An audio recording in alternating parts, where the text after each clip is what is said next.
17वें global film festival ने मारवा studio में धूम मचाया। दूसरे दिन के आखिरी सत्र में म्यूजिकल परफॉर्मेंस ने कार्यक्रम में चार चांद लगा दिए। इसमें कला और संस्कृति से जुड़े देश विदेश से प्रसिद्ध लोगों ने अपनी उपस्थिति से कार्यक्रम का मान बढ़ाया। कार्यक्रम में AFT school of hospitality and tourism students द्वारा बनाई गई प्रसिद्ध क्यूजन का अतिथिगण ने जायका भी लिया। इस दौरान यहाँ doctor Sandeep Marwah, president ICMEI and chancellor AFT university of media and arts, Sardor ambassador of Uzbekistan आदि मौजूद रहे। इस दौरान Indo Uzbekistan film and culture forum का पोस्टर भी रिलीज किया।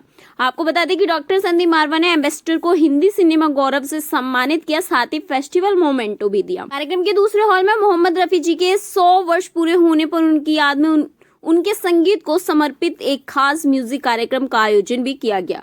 दीप प्रज्वलन से कार्यक्रम की शानदार शुरुआत की गई। डॉक्टर संदीप मारवा ने कहा, संगीत दुनिया की वो कला है जो व्यक्ति से प्रत्यक्ष और अप्रत्यक्ष रूप से जुड़ा है। व्यक्ति भले ही कितना भी व्यस्त क्यों ना हो, लेकिन जब भी संगीत के मधुर सुर उनके कानों तक पहुंचते हैं तो उसका ध्यान संगीत की तरफ आकर्षित हो जाता है। कार्यक्रम में मोहम्मद रफी जी की याद में उनके प्रसिद्ध गानों पर स्टूडेंट्स द्वारा प्रस्तुति दी गई। इसके साथ दूसरे दिन का सफलतापूर्वक समापन भी हुआ। ये बड़ा खुशी का दिन है हमारे लिए, क्योंकि जहां हम लोग 17वें ग्लोबल फिल्म फेस्टिवल को यहाँ पर धूमधाम से मना रहे हैं, वहीं पर सरकारी चिट्ठी मेरी टेबल पर पहुंची है और ये कहते हुए मुझे बड़ा हर्ष हो रहा है कि रायपुर यूनिवर्सिटी में हम लोगों ने FM स्टेशन को अप्लाई किया था, उसकी चिट्ठी हमें कल मिल गई है और Raipur radio officially FM station के नाम से डिक्लेयर हो गया है और 88.4 FM की जो फ्रीक्वेंसी मिली है उसके अंतर्गत जल्दी ही हमारे सारे कार्यक्रम जो हैं वो सुनाए जाएंगे। जब से हमारे आदरणीय प्रधानमंत्री ने मन की बात रेडियो पे बोलना शुरू किया है, इन तमाम 10.5 सालों के अंदर रेडियो ने अपनी एक नई जगह बनाई है। लोग रेडियो को पहले से कई ज़्यादा सुनते हैं और जो हमारे जैसे रेडियो स्टेशन हैं उनमें भी रेडियो की एक नई चर्चा जो है वो आम आदमी तक, उनकी चर्चाएं जो हैं आम आदमी तक पहुंचनी शुरू हो गई हैं।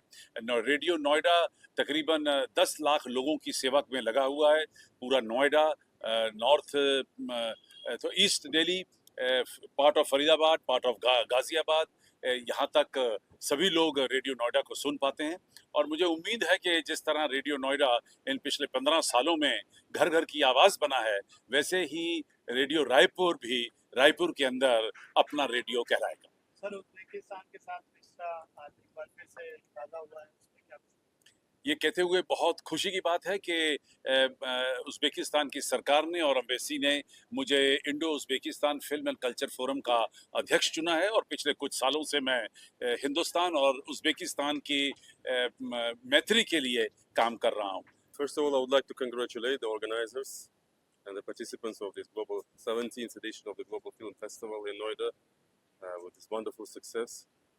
In 3 days, you will present more than almost 3 dozen of movies from almost 25 countries, which is a huge achievement, and it will serve as a bridge between India cinematography and international cinematography.